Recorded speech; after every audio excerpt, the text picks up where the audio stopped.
এসো আমরা বাংলা বর্ণমালা শিখি। অ, আ, ই।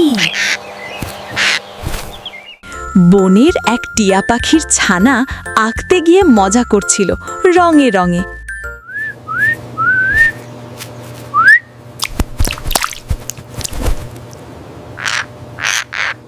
ছোট্ট টিয়া পাখির আকার তুলিতে ফুলের পাপড়ি, ফলের রস, কাদা সব রং মেখে একেবারে রংধনু।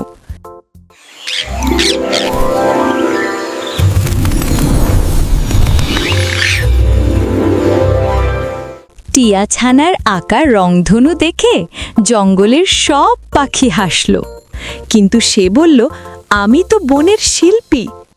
আমি বনের শিল্পী।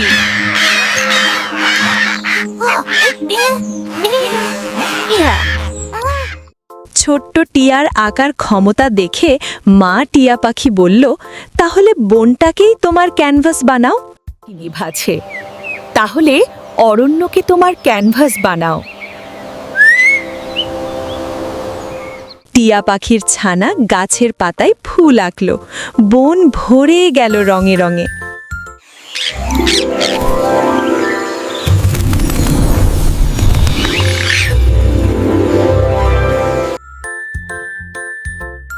এই গল্প থেকে শিখতে পারি সৃজনশীলতা সবচেয়ে সুন্দর।